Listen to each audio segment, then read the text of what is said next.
Waalaikumsalam. Bismillah, alhamdulillah, salatu wassalamu ala rasulillah Muhammad bin Abdullah wa ala alihi wa sahbihi wa man tabi'ahu amma ba'd. Alhamdulillah, segala puja-puji kita panjatkan kepada Allah Subhanahu wa taala atas anugerah yang Allah limpahkan kepada kita semua, sehat walafiat, diberikan umur, diberikan taufik, sehingga dengan kita kembali lagi istimewa berkumpul di tempat ini. Seperti biasa, rutinitas kita ialah untuk membaca tentang ilmu fikih. Salawat dan salam semoga tercurah dan terlimpah selalu kepada kehadiran junjungan Nabi kita Nabi besar Muhammad sallallahu alaihi wasallam, kepada keluarga sahabat dan pengikut beliau hingga yaumil qiyamah. Sebelum kita mudzakarah atau pengajian, pembacaan mengenai tentang ilmu fikih, seperti biasa kita akan sedikit berbagi mengenai tentang musalsal. Untuk kesempatan ini adalah musalsal bisaqiyah, artinya memberikan minum, di mana di dalam hadis Rasul sallallahu alaihi wasallam, su'urul mu'min syifa, bekas minumnya orang mukmin itu adalah obat. Demikian juga mengenai tentang memberikan minum, itu disebutkan dalam hadis Rasul sallallahu alaihi wasallam. Dalam hadis lain, afdhalus shadaqah saqyul ma', paling afdal sedekah itu adalah memberikan air. Kenapa? Karena air adalah aslul hayat. Li'annal ma'a aslul hayat, asal hidup itu adalah air. Jadi tanpa air kita tidak bisa hidup. Inilah ini anugerah yang luar biasa Allah anugerahkan kepada kita semua, di mana di tempat ini kita memiliki sumber-sumber air yang luar biasa. Inilah kasihan orang-orang yang di gurun Sahara, di padang pasir, jauh dari sumber air. Kita alhamdulillah.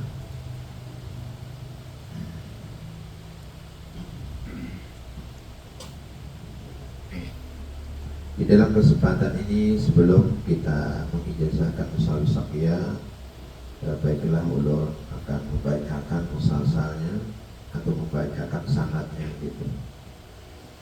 Al-Fakir mendapatkan musalsal bisaqiyah ini dari guru kita, Kiai Haji Muhammad Abdul Bahlan. Beliau dari guru beliau Syekh Muhammad Yasin bin Muhammad Isa Al-Fadani, Syekh Muhammad Yasin dari Al-Alama Al-Hadis Al-Faqih Sa'id bin Muhammad bin Ahmad Al-Yamani. Kemudian Al-Faqih Sa'id mengambil dari As-Sayyid As-Sufi Abdurrahman ibn Ali As-Sadwab. Sayyid As-Sufi mengambil Sayyid Abu Hafaz Umar ibn Abdul Karim Al-Awfar Al-Maki. Sayyid Abu Hafaz mengambil Al-Musnid Tahir bin Sa'id Sumbul Al-Umari. Kemudian Al-Musnid Tahir mengambil sama Muhammad Arif Jamal Al-Bakri. Muhammad Arif mengambil sama Al-Musnid Hasan bin Ali bin Yahya Al-Ribi'i Al-Hanafi.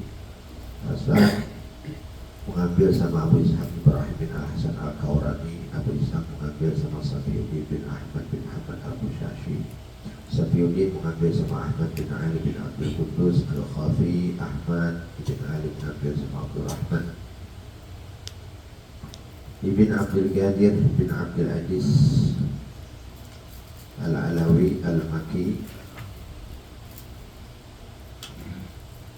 Kemudian Abdul Rahman mengambil sama Jarullah bin Abdul Aziz Al-Alawi Al-Maki. Jarullah mengambil sama Abdul Aziz bin Umar Al-Alawi Al-Maki. Abdul Aziz mengambil sama Muhammad bin Imran Al-Maqdisi. Abu Muhammad bin Imran mengambil sama Abul Khair Muhammad bin Yusuf Al-Dimashqi. Abul Khair mengambil sama Al-Hasan bin Hilal. Al-Hasan mengambil sama Ali bin Ahmad Abdul Wahid As-Sa'di. As-Sa'di Ali mengambil sama Abu Yaman Zaid bin Al-Hasan Al-Kindi. Kemudian Zaid mengambil sama Abu Mansur Muhammad bin Ahmad Al-Qazzaz. Abu Mansur mengambil sama Abu Fadl Sahab bin Bishr Al-Isbiraini.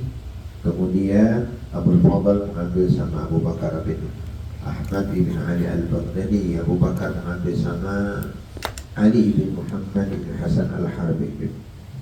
Ali bin Muhammad mengambil sama Husain bin Dinar. Husain mengambil sama Abu Ja'far Muhammad Ishaq bin Muhammad al-Harawi. Abu Ja'far mengambil sama Abdullah bin Urwah.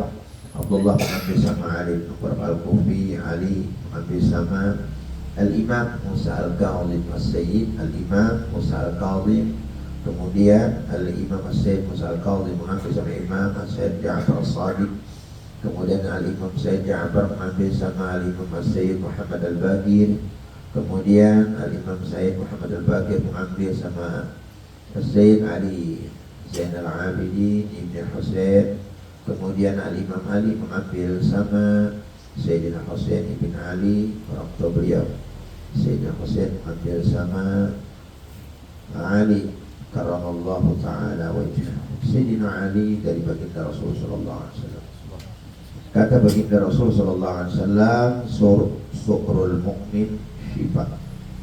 Bekas minumnya orang mukmin itu adalah obat. Nah, jadi kita di sore hari ini akan sama-sama minum bersama dalam satu cangkir. Nah, jadi artinya bekas di antara kita itu adalah obat. Nah, jadi baik, apalagi di rumah kita biasakan satu cangkir itu bersama keluarga. Di samping artinya kita mengamalkan daripada hadis Rasulullah SAW bahwa itu adalah obat, kemudian mengurangi basuh cangkir, basuh piring. Insyaallah tabarakallah. Alhamdulillah. Kau mamalkan kita di rumah. Kawan kita bila buntong royong jangan dibasuh cangkir kawan. Jadi dia langsung aja syifa obat, kata baginda Rasulullah sallallahu alaihi wasallam. Jadi dengan kita minum bekas orang mukmin itu adalah obat. Jadi ulun mulai minta maaf juga, ulun pada ulun. Bismillahirrahmanirrahim. Allahumma barik lana fi ma razaqtana wa qina adzabannar. Allahumma salli.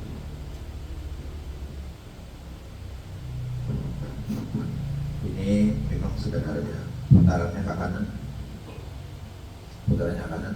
Cuma bilanya Habib mengidinakan ulun muter ke kiri. Nah, muter kiri. Karena hak ini hak, akhir yamin sebelah kanan dulu, yamin dulu. Nah, cuma karena Habib mengidinnya di sebelah Habib Mang Tatuha aja sebelah kiri. Kita maaf bilang.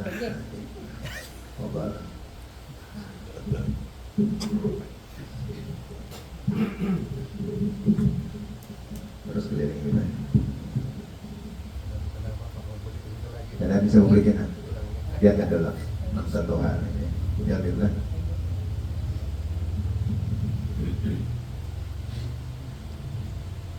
Biasanya kita rejek kalau gotong royong itu dibasuh cangkir kawan. Jangan dulu basuhan. Obat itu, obat. Terkecuali ya. Najis kah, kotor kah, ya dibasuh. Selama aja. Udah ada yang cukup lah.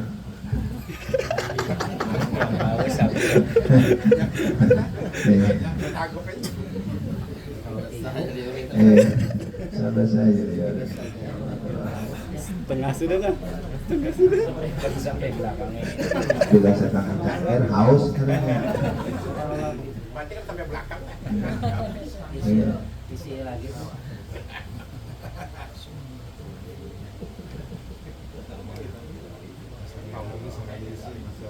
Kita melihat dalam adab Habib Umar Al-Hafiz dalam sebuah tayangan video, Masya Allah, tabarakallah. Ya, ada cangkir dari sink, kena sini. Nah, jadi disuruh sidin minum. Habib yang paling tua di sebelah sidin, mertua sidin saja.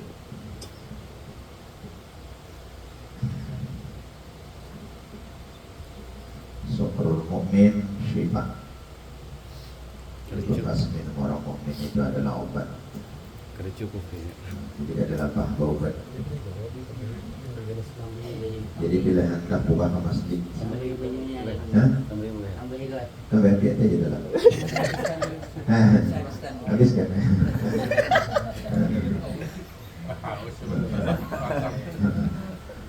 Ditambah sedikit ke Bapak. Buat ya lagi. Mana sudah? Masya Allah, tabarakallah. Tambahin lah, sebelum habis tambahin. Iya, Paul.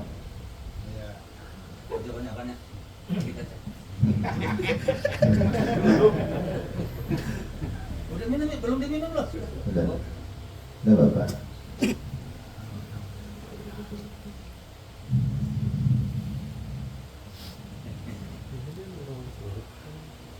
Kita akan terbiasa lagi makan betalam di rumah. Kalau kita biasa makan betalam di rumah, Masya Allah, terasa kebersamaan ada keluarga. Cuman apa selera bang sama. Cuman kau aja bang, nang bilang anak belombok. Masih pada belombok, anda memang belombok sudah, ya Allah, maka ada belombok, air dia ya.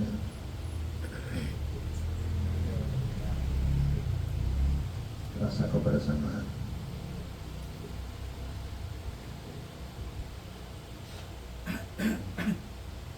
Cukup lah. Punya galon tadi diangkat sendirinya.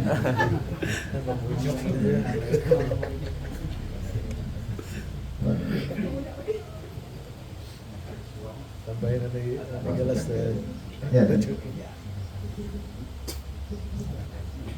Jangan habis sampai dulu. Habis lain bekas lagi tidak. baru Anyar banget.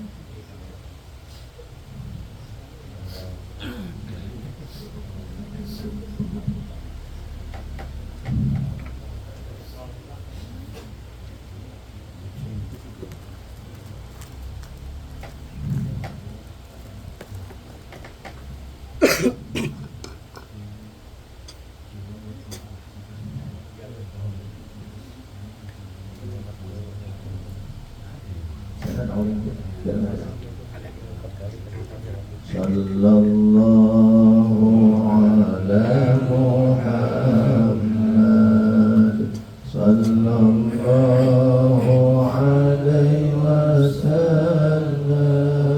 alaihi wasallam, sallallahu ala Muhammad, sallallahu alaihi wasallam, sallallahu ala Muhammad, sallallahu alaihi wasallam, sallallahu ala Muhammad, sallallahu alaihi wasallam,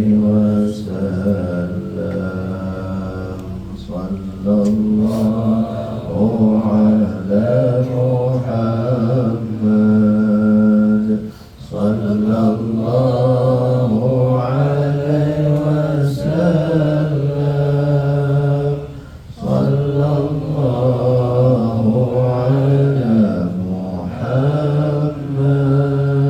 Muhammad, sallallahu alaihi wasallam,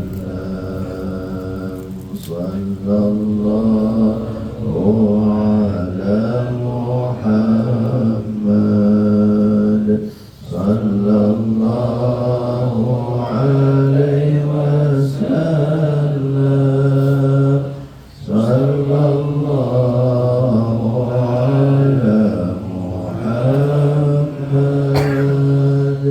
Ya Rabbi salli wa sallim.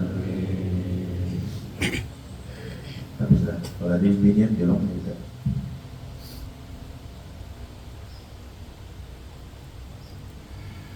Silakan. bisa Silakan. Belum. Iya.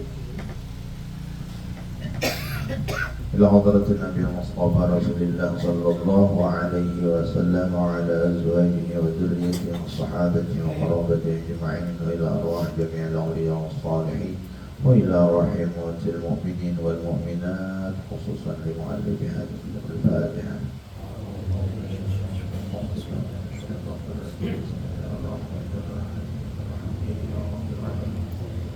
الرحمن الرحيم مالك يوم الدين إياك نعبد وإياك نستعين صراط صراط الذين أنعمت عليهم غير المغضوب عليهم ولا الضالين.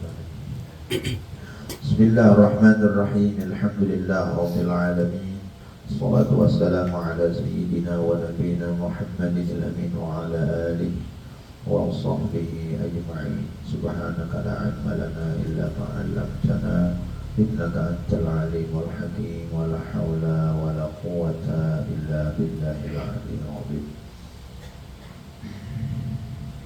Marilah kita melanjutkan muzakarah kita mengenai tentang ilmu fikih, yakni masalah taharah mandi.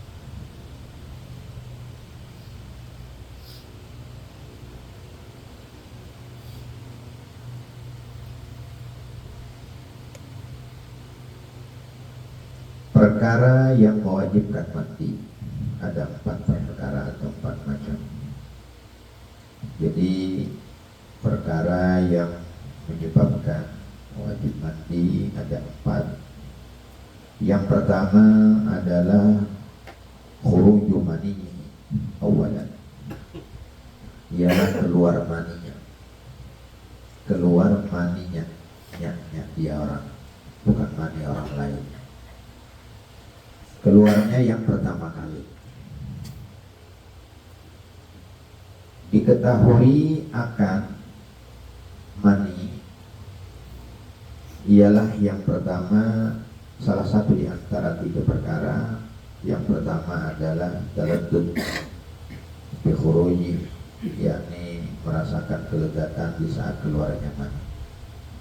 Yang kedua adalah tadabbuk, mencurat atau menciprat. Yang ketiga adalah berbau adunan di saat basah atau berbau putihan telur di saat kering. Jadi bila ada salah satu di antara 3 tersebut, maka itu adalah mani, artinya bukan mandi. Jadi yang menyebabkan wajib mandi itu adalah keluar maninya dia sendiri. Kalau mani orang lain, kada wajib mandi. Nah, kayak apa mani orang lain? Maaf, keceroboh sedikit. Seseorang ini berhubungan badan dengan istrinya. Setelah berhubungan badan, lalu mandi. Kemudian selesai mandi, mungkin ambil air wudhu kedua pasangan. Lalu dengan istrinya itu merasakan ada sesuatu yang keluar lagi. Nah, setelah dilihat yang keluar itu adalah mani. Dan dia berkeyakinan ini bukan maninya, tapi ini mani suaminya. Nah, maka itu tidak wajib mandi, cuma membatalkan wudhu. Nah, kada wajib mandi, cuma membatalkan wudhu. Karena apa? Karena yang keluar itu bukan mani. Kemudian yang pertama kali keluarnya itu, kalau kali yang kedua juga kada wajib mandi. Seseorang keluar mandi dia. Nah, setelah dia mandi, rupa-rupanya sebelum mandi tadi itu, sebelum mandi, mani yang keluar itu diambil, dimasukkan kembali ke dalam kemaluannya. Setelah mandi, selesai mandi, keluar lagi mani, tapi mani yang dimasukkan. Nah, itu berarti mani yang bukan yang pertama, tapi mani yang kedua. Nah, itu juga kada wajib mandi. Bila tidak ada tanda salah satu di antara yang 3 itu, tidak ada merasakan kelezatan, tidak menciprat, dan tidak ada berbau seperti mana yang telah disebutkan tadi, maka tidak dikatakan itu mani. Nah, berarti kada wajib mandi. Kalau seseorang ragu-ragu, apakah yang keluar ini mani atau mandi? Ada keraguan-raguan. Yang keluar ini mani kah mandi kah? Nah, kenapa keraguan-raguan? Mungkin di antara 3 itu adalah tanda, cuma tanda itu tidak memastikan. Maksudnya gini, merasa lezatnya itu kada seberapa, tapi ada perasaan, cuma tidak seperti mana lezat yang seperti mana dia dapat dirasakan seperti biasa. Nah, berarti dengan ini ada keraguan-raguan, apakah ini mani atau mana? Nah, itu bagaimana? Dia memilih, terserah dia. Takhayyar. Takhayyar, memilih dia. Walaupun dengan keinginannya dia sendiri. Mau apa? Mau dia hukumkan mani, berarti mati. Mau dia bukan mani, kalau dia wudu berarti wudunya batal, tidak wajib mati. Nah, jadi bila keraguan-raguan terserah aja. Karena hanya ragu-ragu apakah ini mani kah yang keluar ini mazi kah. Nah, terserah dia memilih. Kalau memang 3 tanda yang telah disebutkan itu memang tidak dapat dipastikan. Nah, jadi dia memilih, terserah. Mau dihukumkan mati berarti wajib mati. Mau tidak berarti tidak wajib mati. Nah, itu masalah. Kemudian seandainya kata seseorang ada melihat mani dalam keadaan kering di pakaiannya, di sarungnya, di tapinya, di selawarnya, maka dia kewajiban mati. Bagaimana sudah kalau dia melaksanakan sholat, melaksanakan kewajiban, di antaranya sholat dulu. Nah, sholat itu wajib diulangi. Seberapa keyakinannya mani itu berada di tapinya. Oh, mungkin dia teringat. Oh, mungkin itu pada ketika di bawahnya tidur malam kemarin. Nah, itu dia berapa waktu ketinggalan. Berapa waktu artinya mulai di saat itu dia melaksanakan sholat, maka sholatnya diulang. Jadi bila orang itu melihat mani dalam keadaan kering di pakaian, di tapih, di sarung, ataupun di selawarnya, nah itu wajib mandi. Dan wajib mengulangi daripada sholat yang dia lakukan setelah dia melihat mani tersebut. Itu bukan setelah melihat mani tersebut, artinya dia meyakini kapan adanya kita.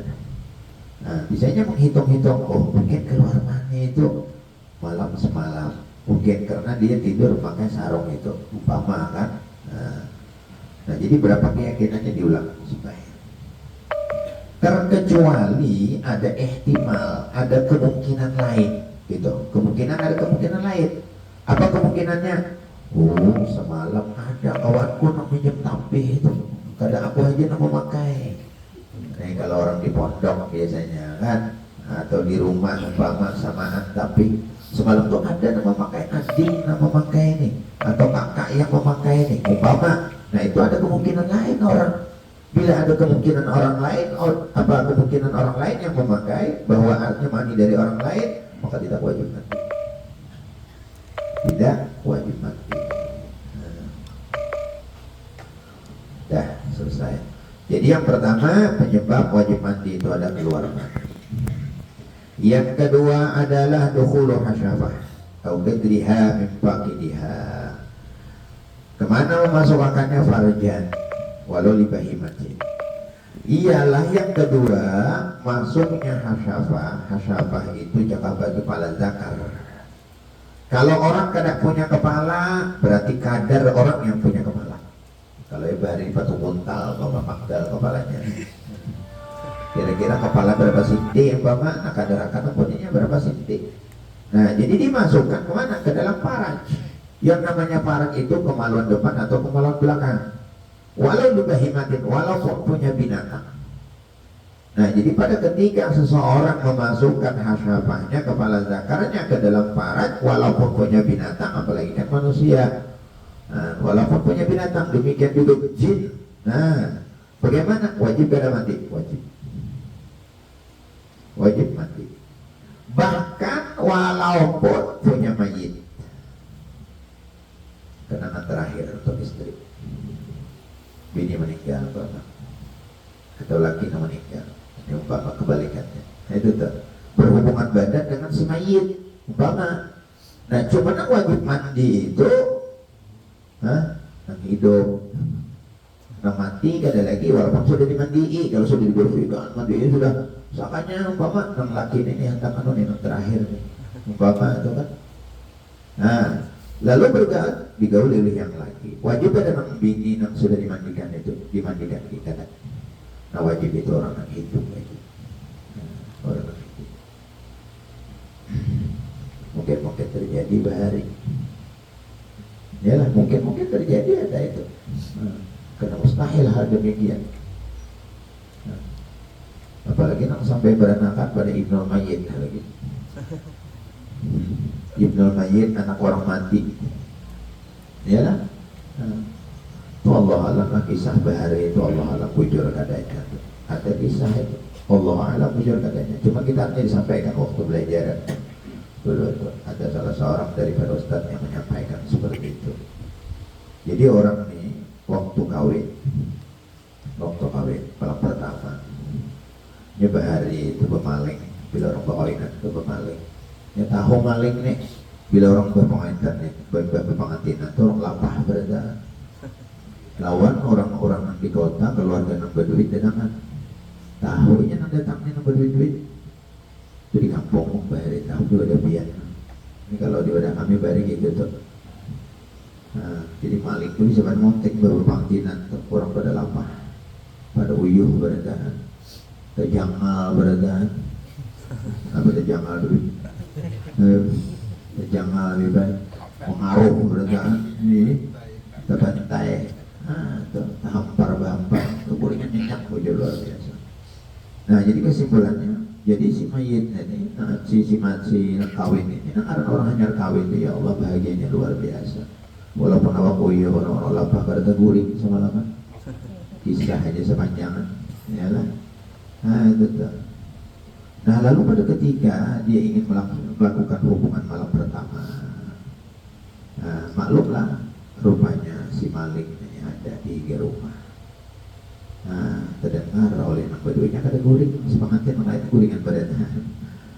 Nah, lalu imbahnya itu tuh dikeluari oleh anak laki. Calon anak laki itu yang mengeluari. Ada orang, mungkin orang jahat, mungkin orang yang melakukan hal yang tidak baik.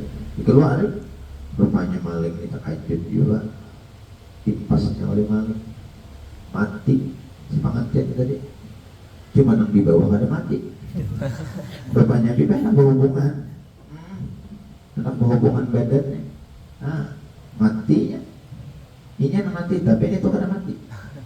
Dimandi, kada lintok juga. Tuntong memandi sudah mau dikapan, tetap juga mencaget, mencubut, kada bermatian. Jadi ada yang menyarankan salah satu jalan ini gini aja nih, bini aja sudah menggauli anak melintok apanya, entah memati anak.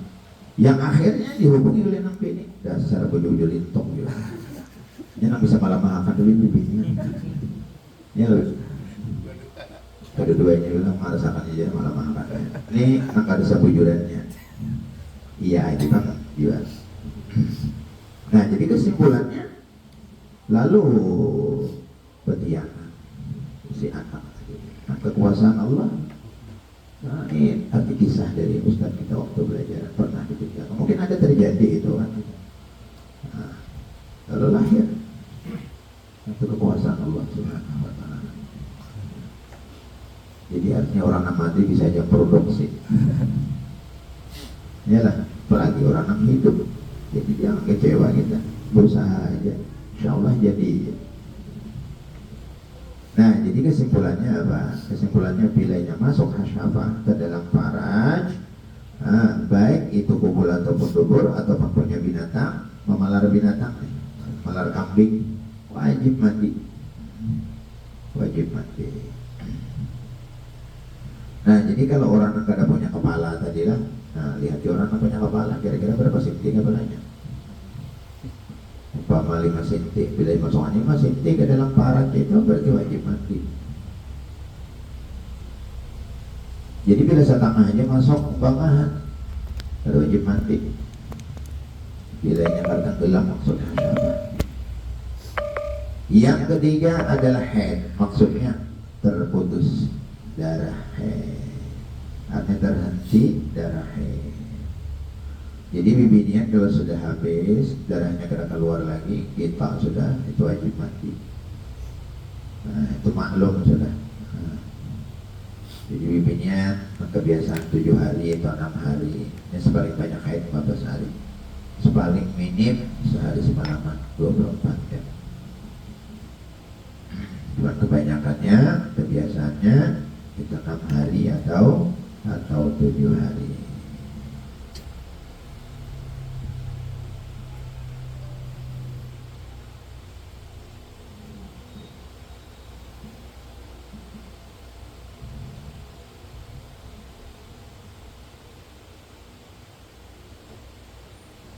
Kemudian yang keempat adalah terhentinya darah nifas.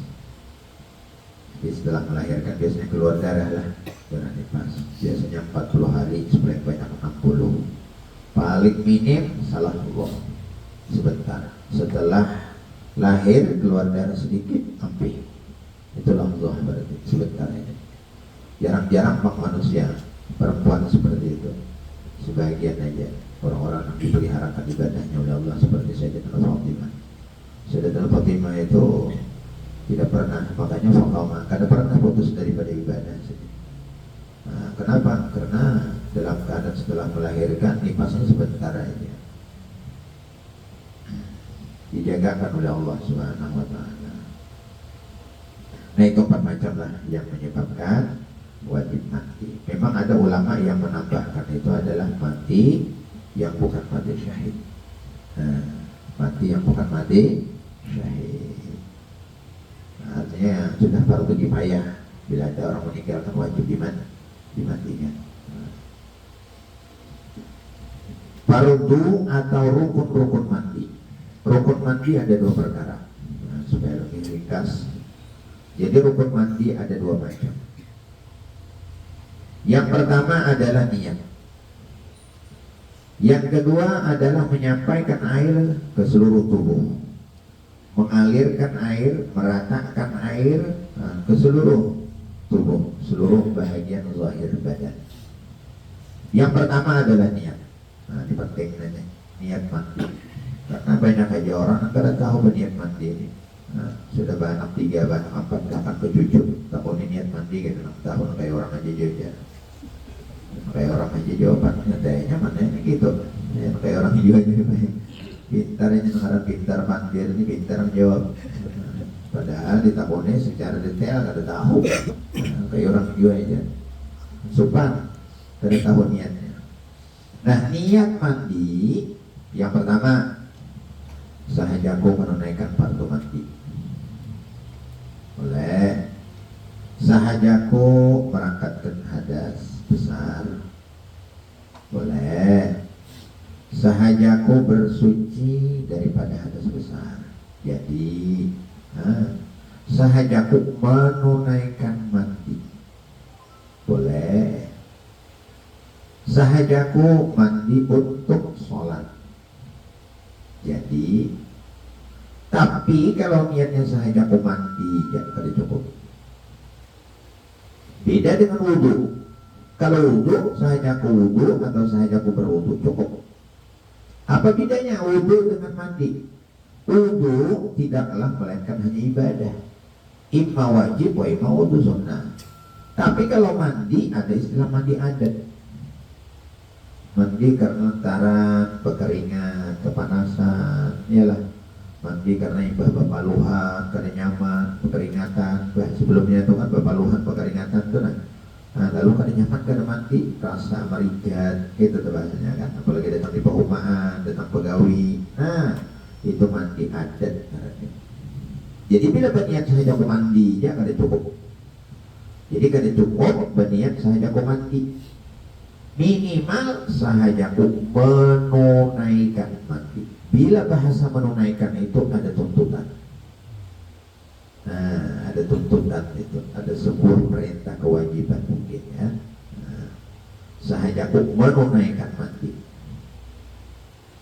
Yang paling nyaman sudah sahajaku mandi wajib. Tidak, sahajaku mandi wajib. Mengangkat niat, meletakkan niat pada ketika membasuh bawal, pada ketika permulaan membasuh bahagian daripada badannya. Di jari umpama, pas sholat ulang, lebih daripada 2 ulahan, atau ikrat, nah saja aku mandi wajib. Ya, ini boleh yang lainnya lagi. Kada lapahnya tuh. Kada tertentu di kepala apa mana niatnya itu?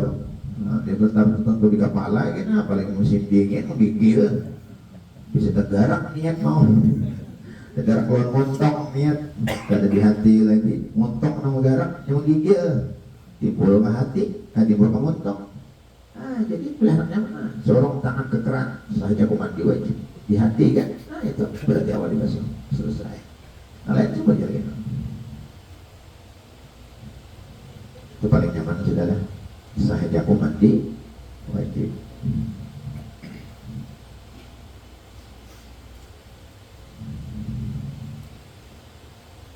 Memang ada orang yang kada paham kalau niat mandi memang ada. Artinya bujur-bujur jahil orang itu. Bujur-bujur nggak ada tahu dia apa-apa. Mulai dari sekolah, mulai dari kekanakan kada pernah sekolah. Biasanya kan kalau kita di madrasah diajarkan sudah. Itu kan kadang-kadang nilainya kada terulang, kada terbiasa itu bisa juga kan ingat lagi. Ya lah nambah hari ada tahu lagi. Nah, jadi penting benar kalau orang tuh kawin, penting dikaji. Atau orang sudah balik jelasnya bukan kawin ini ya. Orang yang balik itu nah jelas belajar dulu cara mandi. Wajib belajar itu cara mandi itu.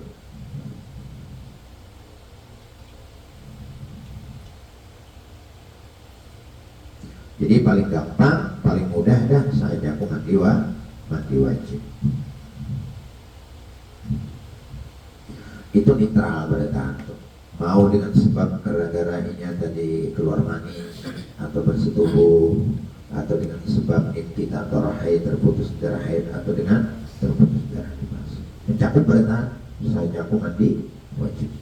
Tapi kalau hendak nang berusul sempama kalau orang junub sahajaku mandi junub kan sahajaku mandi daripada junub, nah itu benar tuh sahajaku mandi daripada haid umpama kalau bibinian ya kan, nah, itu nampak tentu. Jadi kalau anak umum itu ya sahajaku mandi wajib, nah, atau mandi yang diwajibkan itu paling gampang sudah, paling mudah. Yang kedua adalah meratakan bahagian zahir badan, mengalirkan seluruh tubuh, mengalirkan air ke seluruh tubuh, tapi bahagian zahir, bahagian yang nampak bahagian luar zahir daripada badan. Nah termasuk di antara bagian zahir badan itu adalah bagian daripada bawah kuku. Nah jadi di bawah kuku itu bagian zahir badan itu. Tapi kalau di dalam mata, di dalam hidung itu kan bagian daripada zahir, itu bagian dalam itu. Nah, muntung di dalam ada bagian zahir itu bagian dalam. Nah, bagian zahir itu pemerahan bibir luarannya aja.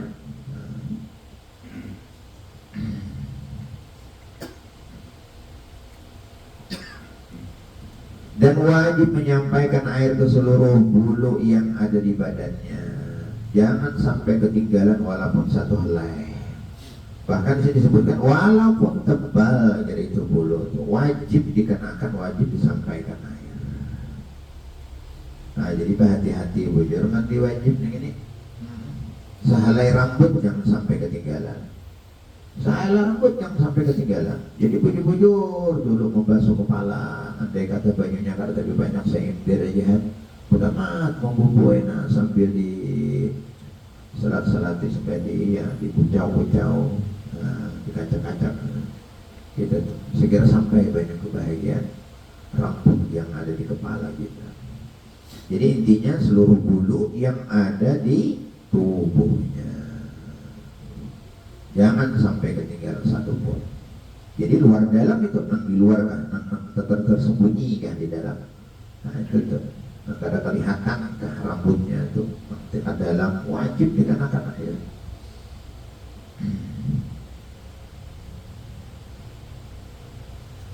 Nah demikian juga termasuk daripada zahir badan itu adalah bagian lubang telinga, lubang luarnya bukan lubang dalamnya.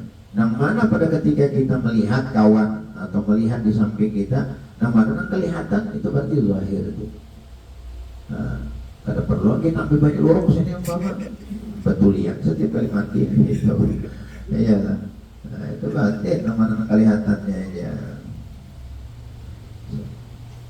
Demikian juga para perempuan di saat dia duduk atas dua kakinya, artinya bibinya pada ketika berdangkak. Demikian juga daripada dubur di saat kita berdangkak, nama-nama kelihatan itu aja dibasuh.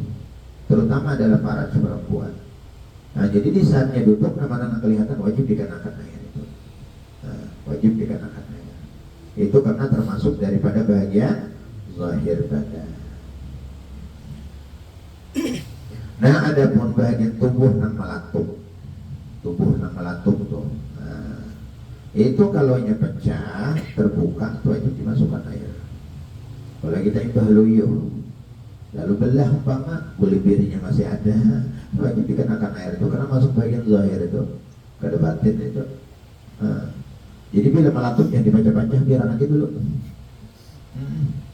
Nah, jangan dicucuki, bila dicucuki ya enggak, wajib dimasuki banyak ke dalam bagian.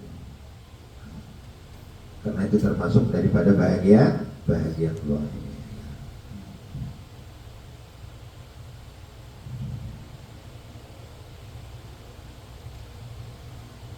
Kemudian bagi orang yang belum berkhitan, belum bersunat, dijalak wajib dikenakan air di bagian dalamnya.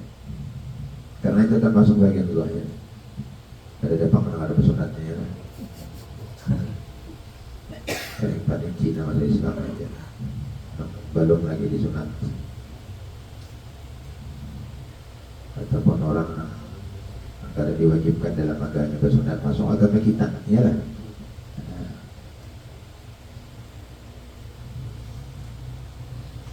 Pada ketiganya junub atau pada ketiganya mendatang sesuatu yang wajib mandi, wajib itu dibasuh bahagian di bawah itu kulit khitan tadi itu.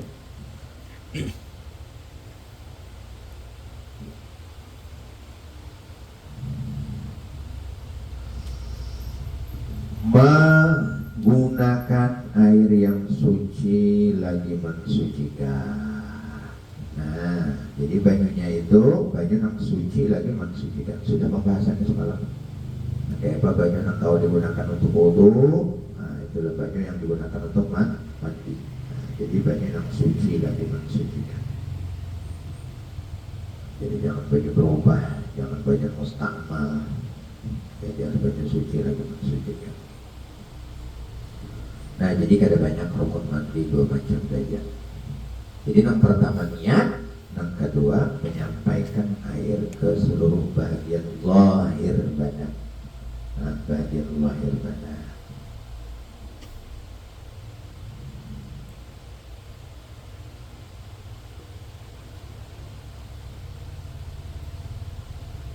Andai kata kita tuh mandi, lalu setelah selesai mandi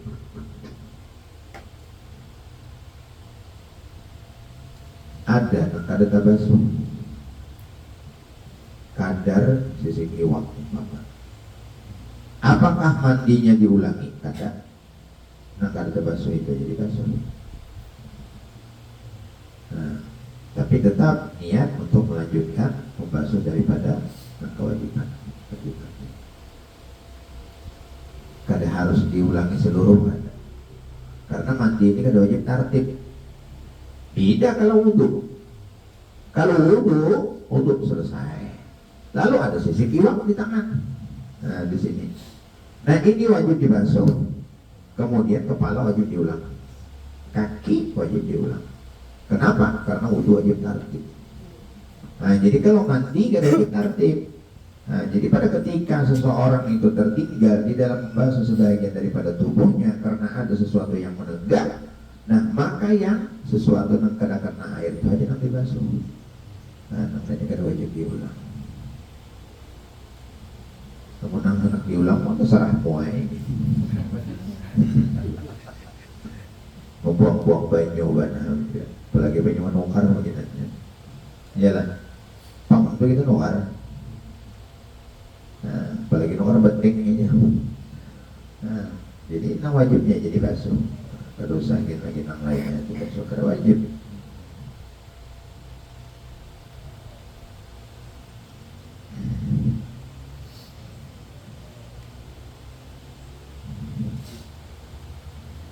Kemudian diantara daripada sunnah mandi. Nah, ini menambah pahala kita nih, menambah pahala kita. Nah, yang pertama membaca basmalah dan disebutkan di dalam kitab ini. Yang kedua, menghilangkan kotoran. Jadi nang ada kotor di badan dihilangkan dulu. Nang rigat-rigat, ya kan? Najis termasuk juga. Kalau ada darah, hilangi dulu. Sunnah dibersihkan lebih dulu. Hilangi kotoran. Bak kumur-kumur, kayak wudu juga. Masukkan air ke hidung, istinsyak. Kemudian wudu yang sempurna. Alasannya lebih tiba karena ikut mandi. Sebelum kita mandi, kita berwudu. Nah, sunnah dapat pahala kita. Kada langsung mandi ya. Nah, baca bismillah tadi itu. Nah, hilangkan kotoran, mengkogoh, kumur-kumur, istinsyak. Kemudian berwudu dengan sempurna. Nah, selesaikan sampai tuntung wudunya. Berwudu. Jadi wudu sunnah. Wudu maksudnya karena sunnah mandi. Niatnya gitu aja, saya aku berwudu aja. Kalau saya dibuat sunnah mandinya lah, saya aku berwudu biasa saja. Nah, jadi sebelum mandi itu sunnah berwudu. Kemudian memperhatikan bahagian liku-liku badan. Jadi tikungan-tikungan yang ada di awak pernah diperhatikan bujur. Iyalah, kayak ketiak bisa tertinggal itu. Telinga banyak tikungannya juga itu. Iyalah. Nah, diperhatikan bujur, dibasuh bujur. Kemudian diparut ya itu. Iyalah. Nah, pusat. Nah, parut, pusat. Kemudian lagi ini di muk mata nih, nanti mengkotahi mataannya. Kemudian bahagian anggota enam belah, rangkangan batis kita itu diperhatikan juga. Kemudian daripada batang rambut, diperhatikan juga. Di antaranya lagi mendahulukan bahagian kepala, sunnah. Kalau kita mendahulukan kepala sunnah. Kemudian sebelah kanan, lalu sebelah kiri, dan 3 kali, 3 kali. Kemudian lagi menghadap kiblat, menghadap kiblat. Ketiadaan bicara di saat mandi tanpa ada hajat. Nah, jadi waktu mandi itu jangan sampai bernyanyi, jangan. Kalau kegirangan hanya kawin, berbeti hoi.